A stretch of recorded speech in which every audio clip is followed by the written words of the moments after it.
time for the best coverage of the top stories in sports. The Sports Wrap with Jason Page starts now. Yes, it does. Thank you, Chad Erickson, and great to have you with us on this Wednesday. Thom Brennaman joins the show. Had a chance to sit down with the new CW football and college basketball play-by-play man after his 4 years basically in media exile. In terms of the large mainstream media, after comments that he made that were, quite frankly, offensive back in 2020, certainly offensive to the LGBTQ plus community. And I thought, who better to talk to him for his first national TV interview than me?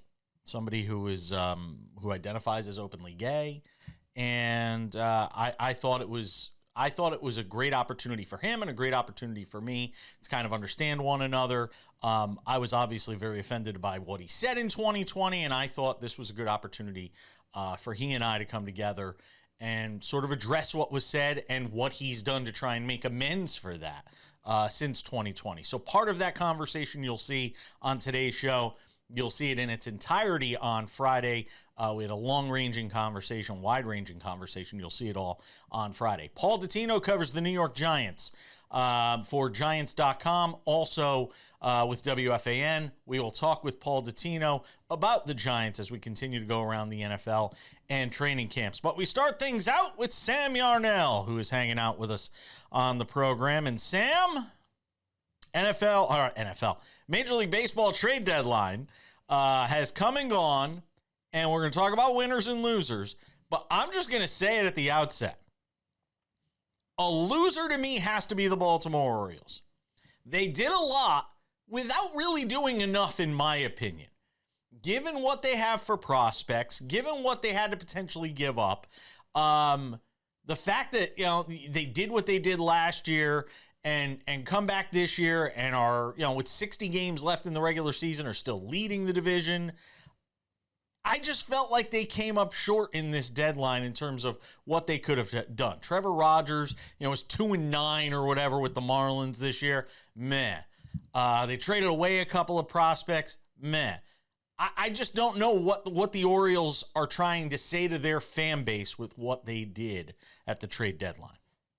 No, you're exactly right, Jason. And even if you go back to before the deadline, right, in the pre-deadline days, like at the end of last week, and we talked about it on the show, they made a move with the Phillies, like a total lateral move for both teams. It really didn't make sense. And when we talk about the Rodgers trade, talking about the pieces that they send back in Connor Norby and Kyle Stowers,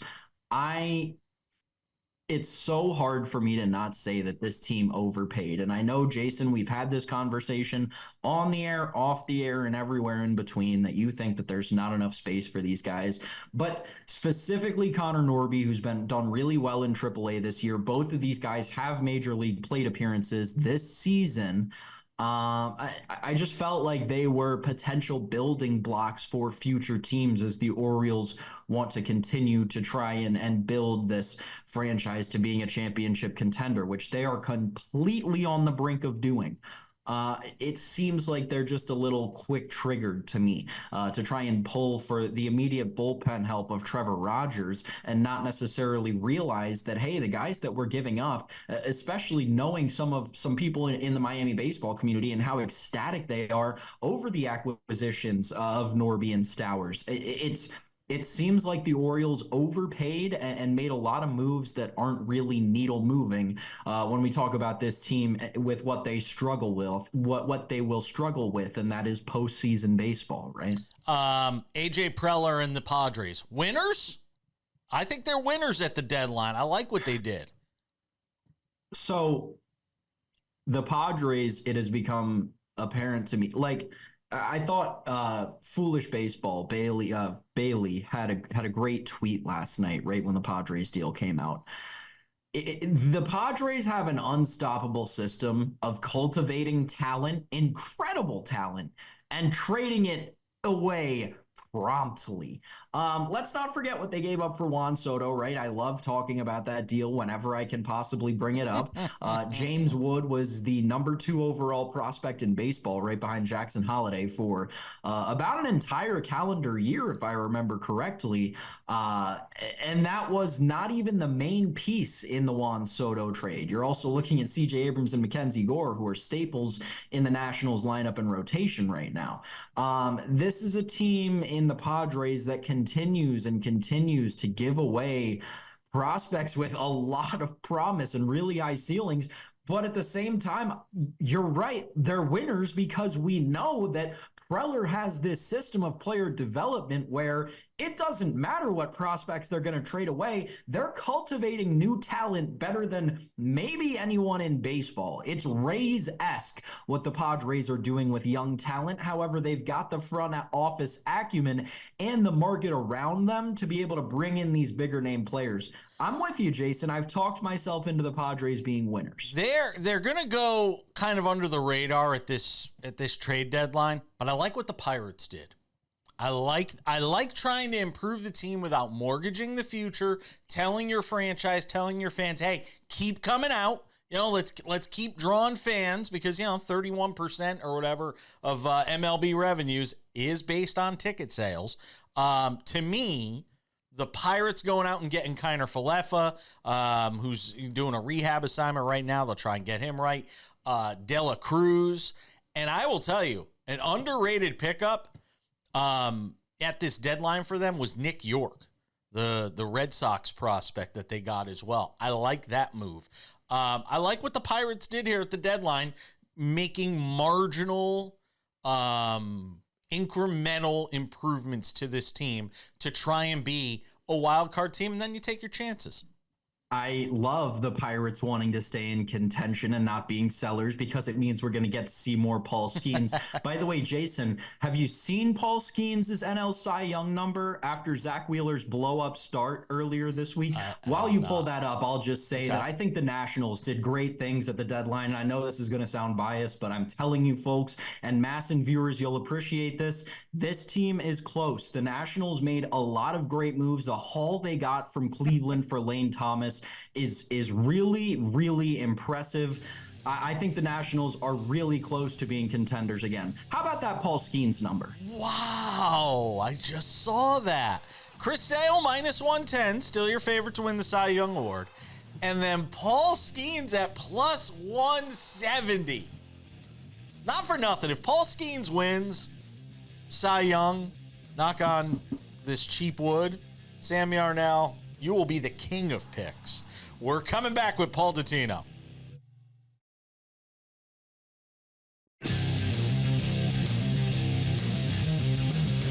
We continue on this Wednesday edition of the show as we continue to go around NFL training camps and get you ready for the upcoming season.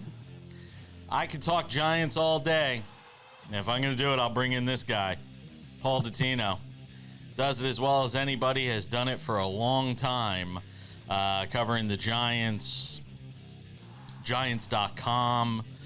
Paul, look, my question is simple. Am I getting Daniel Jones of 2022 or Daniel Jones of 2023 this year?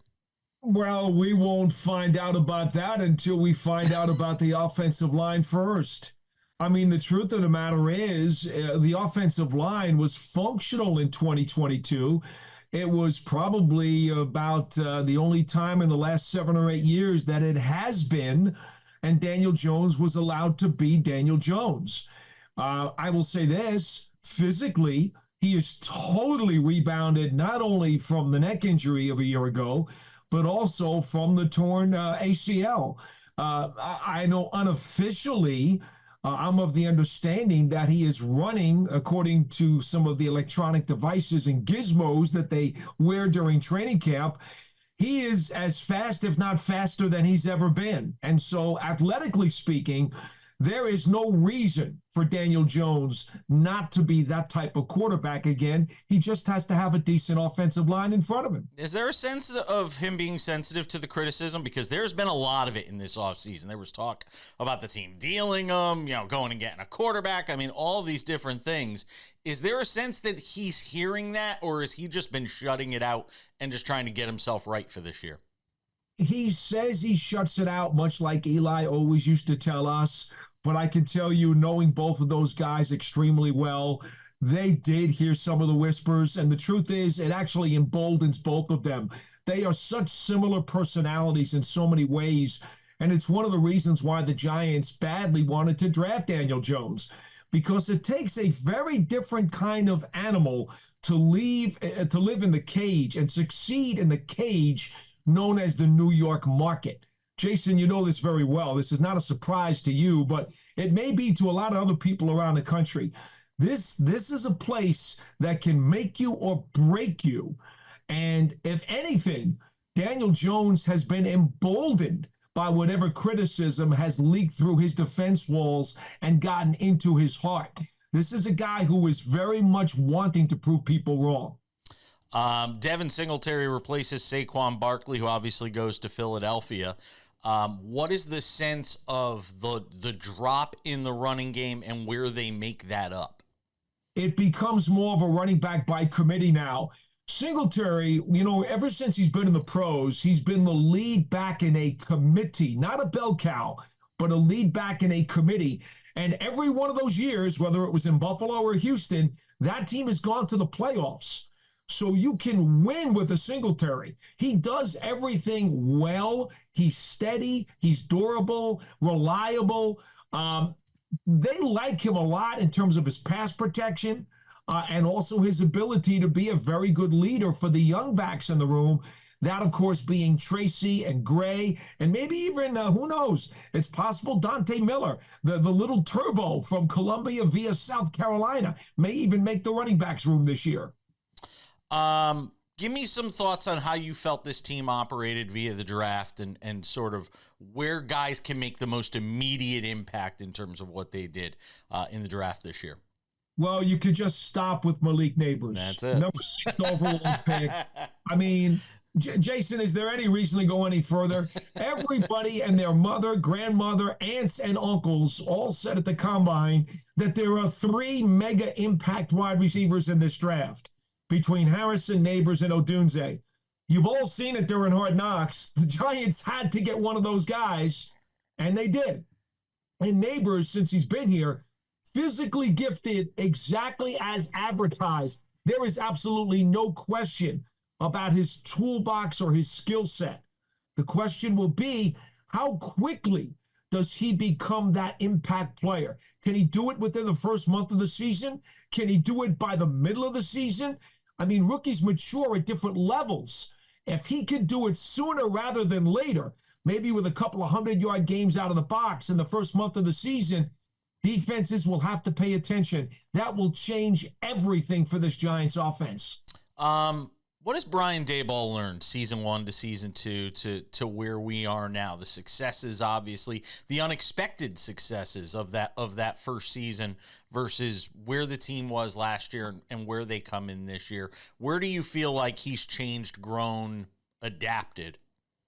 Well, I don't think there's any doubt that he has softened his agitation and his temper a little bit. I mean, I think we have to remember when he took the Giants job 2 years ago, it was his first head coaching job at any level.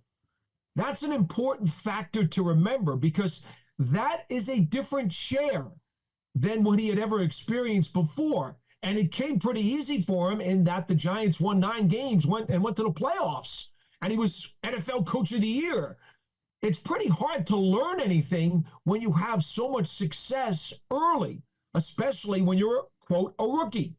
So last year, going through the misery of all of the injuries and the circumstances that derailed the team, 3 starting quarterbacks during the course of the season, an offensive line that was a complete jigsaw puzzle and a mess, and they wound up winning 6 games. I think what Brian Daboll learned last year was that when things get tough, he does have the ability to get guys to be gritty and to fight and to play for him and to motivate them, because the Giants did a real yeoman's job just to get the 6 wins last year. Yeah. And they were competitive in a number of other games as well. So I think those are the kinds of things that he may have picked up in year 2 because of the unfortunate circumstances. Now he's got to turn that around in year 3. Last one, I got a minute here. Shane Bowen, you move from Wink Martindale to Shane Bowen. Deontay Johnson, from all accounts, has had a great training camp so far in terms of his adapting to Shane Bowen. Talk to me about this Giants defense before we go. Well, there's no question that they've got a triangle. They could be one of the top 10 defenses in the NFL when you consider up front. You got Burns and you got Thibodeau on the edge. You got Dexter Lawrence in the middle. And who's the guy playing middle linebacker but Bobby Okereke? Deontay Johnson, I think, is making a push to be on the 53, but he'll be behind Okereke and Micah McFadden. The secondary is young, it's inexperienced, it's unproven. That's going to tell the tale as to how good this defense is, because the front 7 can be as good as the top 5 in the league. I feel like people are sleeping on the Giants in that division. I really do. Hopefully things work out for the best for him. Paul Dottino, Giants.com, does a terrific job. It's always good to catch up with you, my friend. Always great to see you, Jason. Stay well. We're coming back. Good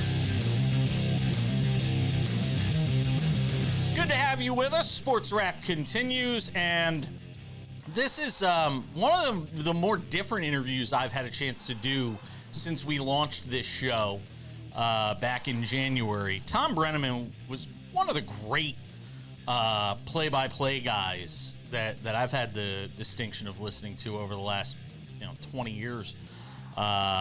His father, Marty Brennaman, was a legendary broadcaster as well. And Thom Brennaman is joining us on the show. So I want to set this up for people who may not kind of understand how all this came about. So Thom Brennaman was the play-by-play voice of the Cincinnati Reds. How many years were you doing Reds games before you got let go? I mean, I had come back to Cincinnati, Jason, and thanks for having me. Absolutely. I really appreciate it. I really, really appreciate it. Thank you. I started doing the Reds when I was really, really young, and then went on to the Cubs and went to the Diamondbacks for a number of years to launch that franchise, and then moved back to Cincinnati so our kids could grow up here. So the second go round, I was here for 15, total in baseball, 31, something like that. And then at the Fox network for 25. Yeah. So, which Fox basically from the get-go, right? They hired Madden and Summerall and Stockton and Millen, and they hired a bunch of young guys, and it all worked out. Yeah, absolutely. Well, while with the Reds in 2020, he had a hot mic moment, which for any of us that have worked in broadcasting, I just want to preface this by saying we have all had them. I had one at NBC Sports Radio where I said something during a commercial break that almost got me in trouble. It was an engineer's fault, but I still should have known a microphone was on and you say something. I had one early in my career when I was in news that I almost got fired for back in 2001. We've all had these sorts of moments. Tom's was a bit more, I don't even know how to describe it, but he had a moment offensive. Offensive is the word, but just in terms of hurtful. There are a lot of words. Sure. So take me back to August 19th, 2020. You're on a hot mic. You're coming back from a break in Kansas City. Reds are playing the Royals. Yeah. And you're heard calling something the F capital of the world. It rhymes with rag. I won't say the word because some people might be offended by it, including myself. Yeah. I'm guessing you were referring to were you referring to Kansas City at the time? Like, try and just take me back to that moment. It was nothing more than locker room banter, I thought at the time. And we're broadcasting the game in a studio. To be honest, I'll be completely honest with you, Jason. People have asked me what I was talking about. I don't even remember what I was talking about. Everything became such a blur after that. Because, once it happened, we were in the first game of a doubleheader. The Reds were playing in Kansas City, and it was like the fifth inning, I think. And so they were playing 7-inning doubleheaders. Right. So we were broadcasting out of the Fox Sports Ohio studio. And And the first game was over. I went back into a cubicle to start writing out the lineups for the second game for both teams. And I got a text from my boss that had the audio video clip. Oh, wow. And so, I mean, you want to talk about your mind, starting to turn in all kinds of different directions.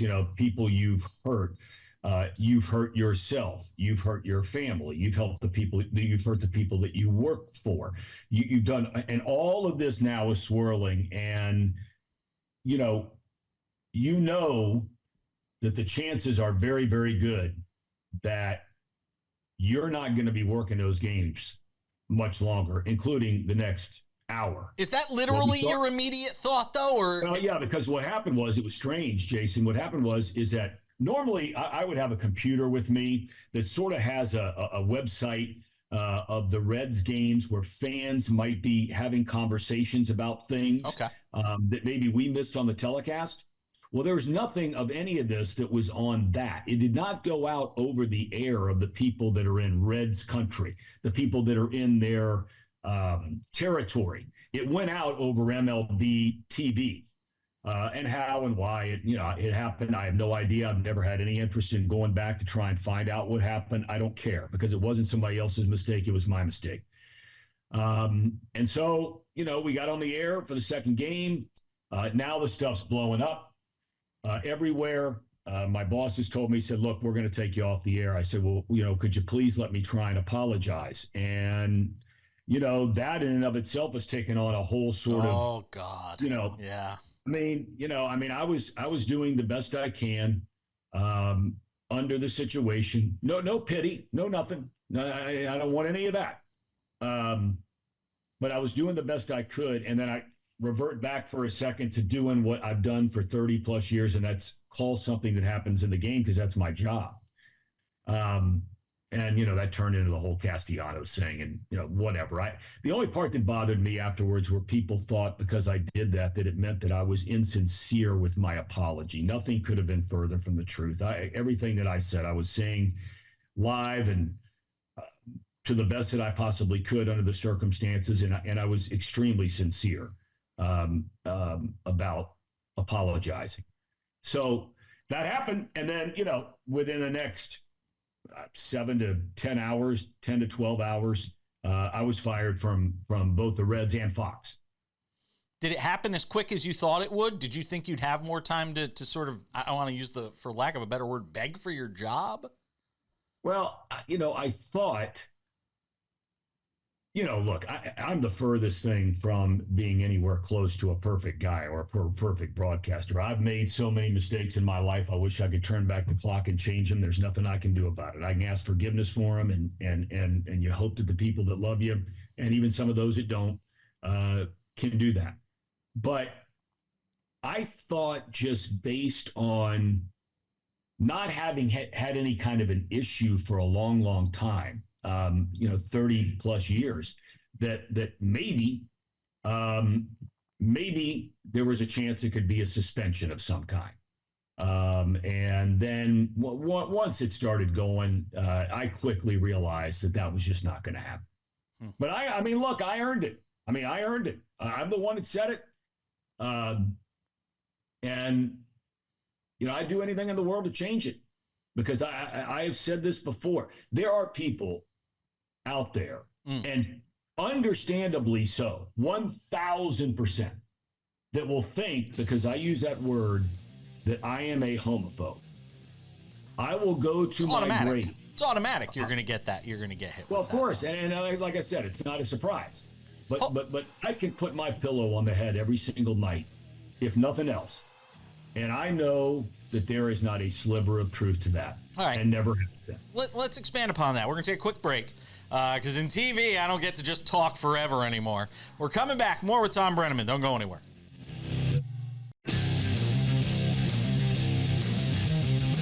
SportsWrap continues on this Wednesday, and so does my conversation with Thom Brennaman. The entire conversation can be seen, again, in its entirety on the Friday edition of SportsWrap. We'll also have pieces of it for the weekend edition of the show. So we talked about how all of this happened for the former Reds and NFL on Fox announcer, soon to be with CW in his new role as college football and college basketball play-by-play guy. Now I want to talk about how this impacted Thom Brennaman's family, what it was like going home in the days after, and subsequently how that's affected his relationship with the ones he loves. More of my conversation with Thom Brennaman. I want to ask you how this impacted your family, because that had to be the hardest part, is going home and having to face your kids, your father, just your entire family. Try and take me back, if you can, to sort of 4 years ago and sort of how that process went, and what were the questions, what were the answers, what happens in that scenario? Well, you mentioned earlier my father spent 47 years as the radio voice of the Cincinnati Reds. And Legend. So our family name, if you will, in Cincinnati, it was a big hit. And I was embarrassed, for him.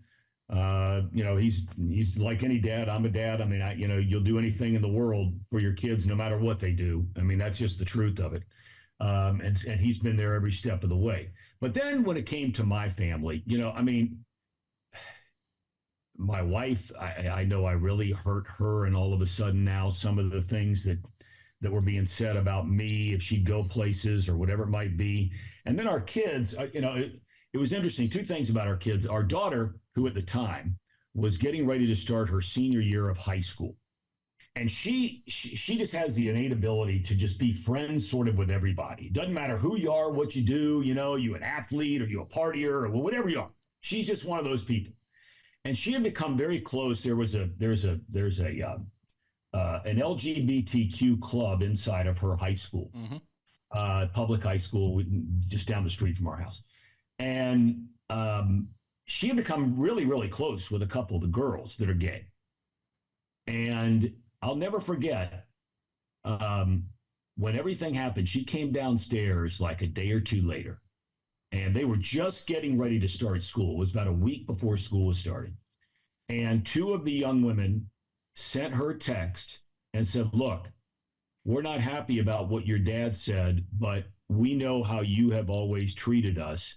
And don't worry, you're still our friend." And then the second one, my son was a very highly decorated lacrosse goalie. He was a two-time Ohio Player of the Year. Played in 3 straight Final Fours. This is Luke. Is Luke, right? Luke, yeah, won a state championship and a really good player on a good team and a good school and blah, blah, blah. And he became a starter as a sophomore on that team, and that was his year of being the starter when all this happened. And I mean, what he had to go through the next 3 years of some of the things, and we know how kids can be, man. They can be, us adults can be rough. Kids can be really rough. And student sections at games and things like that, or players on the field that were playing against him. It put him, as a dad, look, people want to kill me or beat me up. You do whatever you want to do. But man, when it's happening to your children, it's tough to swallow. Yeah, I could imagine it is. So you get let go by Fox. You're let go, obviously, by the Reds. Where do you go from there? How do you begin to wrap your head around what has happened in terms of, all right, now I'm going to rehab my career? Who reaches out to you? Are LGBTQ plus groups reaching out to you? Are you reaching out to them? What happens? Because there's no blueprint for this. Well, I guess there is. It's to some degree. Some people will say, well, I was drunk, or I'm going to rehab, or something like that. I mean, what was your, I don't want to say playbook because it makes it sound contrived, but what do you do next?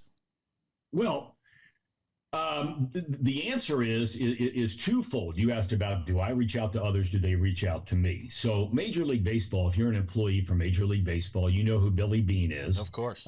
Gay man, played the big leagues for a long time, then went into severe depression as he was coming out. His family they disowned him.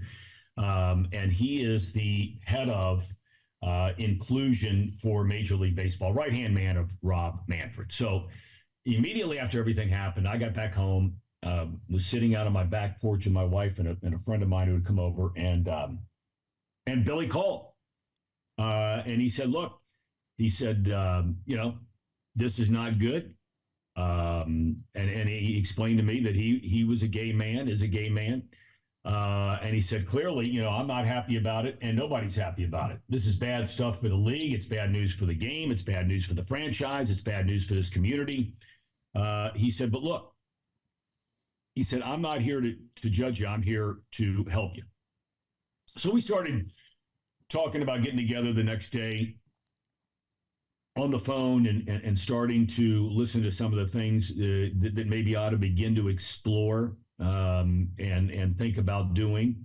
And then in the interim, the next morning I get up and there was a column written by Sid Ziegler for Outsports.com. Yep, that we it both basically know. said, yeah, I've known Sid for 20 years. Don't fire Thom Brennaman, And so I had never met Sid Ziegler. I clicked on the byline and it went right to his email.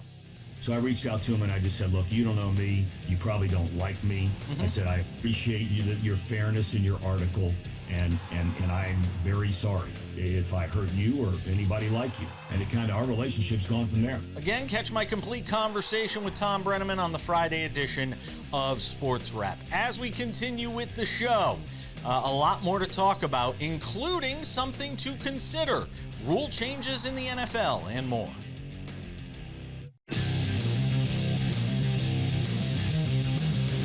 All right, it's segment 5 on this Wednesday, which means it's time for something to consider. Something to consider, Sam Yarnell. How does the NFL continue to succeed in spite of itself? We're going to make you pay $2,000 if you want to see every NFL game this year. Did you see that, by the way? I think it's $2,000.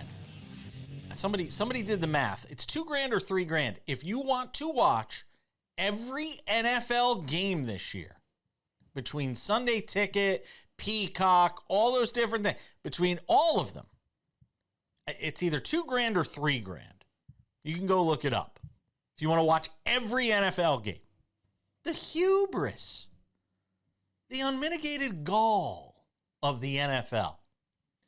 And now they say, we're going to take what could be one of the rarer things that we see in the league, a successful onside kick. We want to take that and we want to just throw that out the window too. We're going to take onside kicks. Remember, surprise onside, surprise onside. And as a matter of fact, on the NFL's own greatest plays of all time, number 9 is a surprise onside kick. And the NFL is now telling you that they are doing away with onside kicks, essentially, because now, if you want to do an onside kick in the NFL, it has to be in the fourth quarter, you have to be trailing, and you have to declare to the other team, hey, guys, psst, we're going to do an onside kick. What are we doing, Sam Yarnell? What are we doing? Yeah, so just out of curiosity, is that number 9 on the top 100 plays? Is that the one that from the Super Bowl halftime? The one that came out of the Super Bowl halftime Saints. and they tried the onside? Is that the Saints? Absolutely electric. Saints, Colts, absolutely electric. It's number 9. And the NFL's telling you, yeah, to hell with that. Yeah, that's crazy. So there will be someone that figures out this isn't going to last long. I'm glad that Roger Goodell took a page out of the book of Rod Manfred in terms of ruining the sport that you're the commissioner of.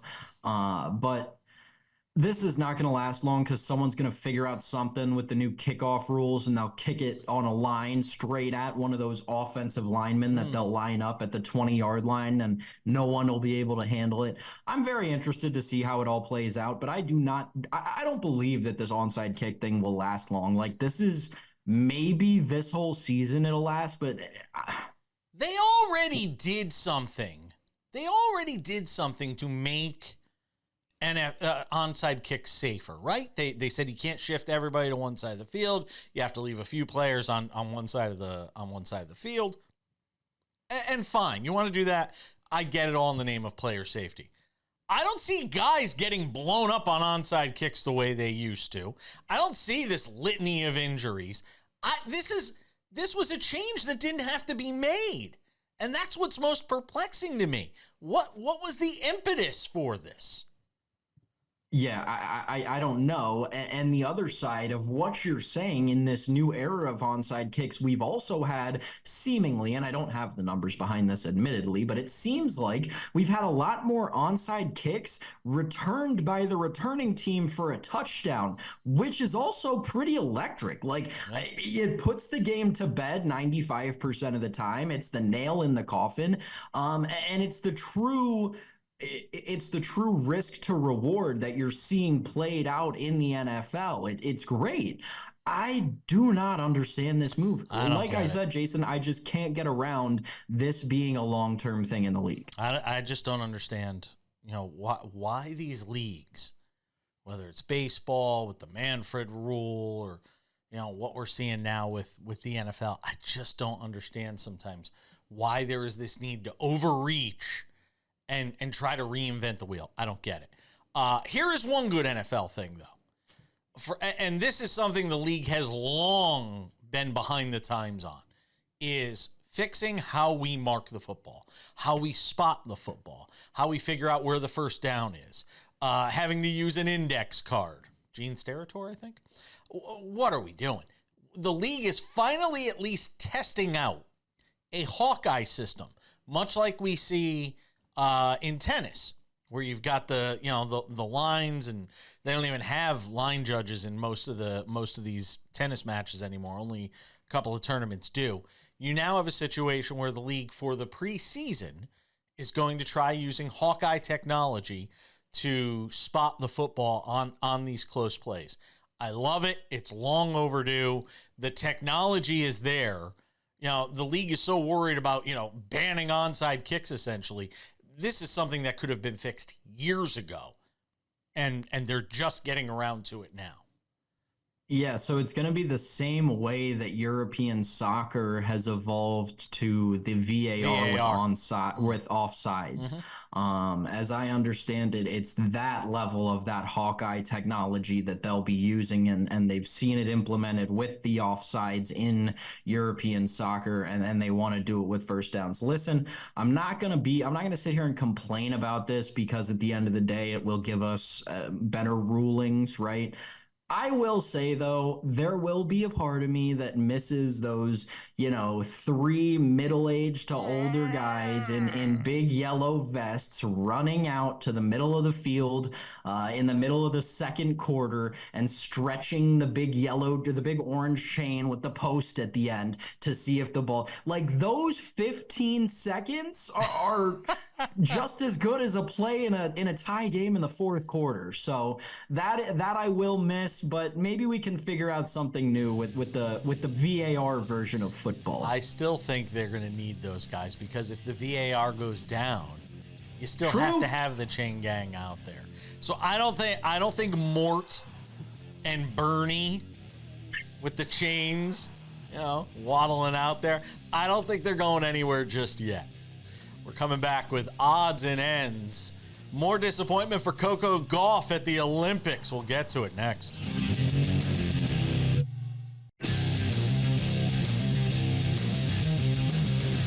Just about time to put the wraps on this baby for a Wednesday. Back with you on Thursday. USA, South Sudan. We will recap that. What's the U.S. favored by at last check here? Let me see. Can we 29 get some number on that? Hold on, Sam. Let me see. What's the number on USA and South Sudan? 28.5 is the latest number. Without any further delay, ladies and gentlemen, time for some odds and ends. Sam, you laying the 28.5? I told you yesterday on the show, Jason, we'll go first quarter at the time it was minus 9.5 plus 114. I'm not sure. I'm trying to check right now what our first quarter spread is. Still minus 9.5 and now plus 120. So yeah, we'll take that. I'll still take the over. 191.5. I like that. That's my favorite number. All right. Odds and ends. Speaking of the Olympics, it's not been a good one for Coco Gauff. Oh. Her and Kim Pegula losing, or Jessica Pegula. Why did I say Kim Pegula? Whoa. The Bills. Yeah, I know. Jessica Pegula out of the doubles. So Gauff gone from singles, gone from doubles. Her Olympic dreams kind of going up in smoke over there at Roland Garros. And certainly a setback for the U.S. in the whole tennis department. Kind of going up in smoke. Is there a triples event that I don't know about? Oh my goodness. Coco Gauff and Jessica Pegula too, but Coco Gauff, what happened? I mean, I know we talked about this on the show yesterday, Jason, coming off of her singles loss, but my only reaction to this is there's got to be something going on with the mental game, especially the way this match played out. 2-6, 6-4, 10-5. Exactly. They dominate the first set and then seemingly let their opponents come back in the second set and then fall to domination in the third set. It's like they faced a little adversity and they weren't able to overcome it at all. I'm completely lost. It seems like Coco Gauff is lost too. You just hope that they get the help that they need, because something's got to be wrong mentally with the game right now. Sam? It's not over for Coco Gauff yet. She's playing mixed doubles with Taylor Fritz. There you go. Okay. All right. Is she going to get the... Win it all back. If this were baseball, the third strikeout would be the sombrero, right? Isn't that that's what they the call fourth. Oh, the third is the hat trick. The hat trick. That's what it is. Okay. Well, she goes for the hat trick with Taylor Fritz. If you're Taylor Fritz, are you just like, you know what? I'm good. I'm checking out. I'm good. I'll sit this one out if I'm Taylor Fritz. I'm just saying. Oh my gosh. All right. Major League Baseball news. We talked about the Orioles earlier in the show. Jackson Holliday, the much ballyhooed prospect for that organization, is back after he's like 2 for 34 in his earlier stint this year with the Orioles. I had heard some talk that they may have rushed him up at the behest of his dad. It didn't go very well. He went back down to the minors. Didn't play well for a while down there. His numbers were okay. I almost wonder if it would have just been better to let him go the rest of the season at AAA. Now you're bringing him up in the middle of a pennant race, middle of a wild card chase or a pennant race, potentially a playoff push. Why not just give him a fresh start, give him all of spring training next year? Now you're bringing him up in the middle of all this. I don't know if it's the right move. I guess we'll find out soon enough. I'm with you, Jason. I can't get there. Again, we talked earlier in the show about the Orioles, and it was hard for me to not bring this up then, but the Orioles have gotten to a point where I'm very confused by their plan, by their course of action, especially in this division race. And obviously being from the DMV area, knowing as many people as I do in the baseball world, I've talked to a few baseball people around this kind of situation, and it seems like a lot of general confusion. I just don't understand why, like you said, when we know he struggled earlier in the season, why are we going to call him up now under the brightest lights in the middle of this playoff race, in the middle of this division race, with the New York Yankees, who have acquired a new player and seemingly had life injected into them right after we were ready to write them off for dead. I don't understand what the Orioles are doing. And again, even to the Sir Anthony Dominguez move with the Phillies for Austin Hayes, the lateral move between two pennant contenders. The Orioles seem lost to me. I really don't understand the vision. Holliday, 271, 431, 477 for the slash line. 10 home runs, 38 RBI, 75 walks in 73 games. We will see how he fares. Congratulations to DJ Moore. Got himself a bag, a big fat bag. How about to the tune of $110 million, much of which is guaranteed. He better make Caleb Williams look like the next coming. That's all I'm going to say. It's a lot of money for DJ Moore. It It is. It really is. You can only hope that the Bears become very good and this contract looks really cheap in about 5 years because the salary cap goes up. I will say with relation to the salary cap, the Bears did do an effective job of like middling it because I do believe the salary cap is due to go up in the very middle of this contract. Yeah. So they won't have to worry about it for at least a couple of years. I don't know. Bears are 4 confusing. years. The Bears are the Orioles of baseball. It's just weird. 4 years, football, I should say. 4 years, $110 million for DJ Moore. It's going to do it for us today. Thank you, Thom Brennaman. Thank you to Paul Dottino, and thank you to you, Sam Yarnell. We'll see you all back here on Thursday for more Sports Wrap. Have a good one.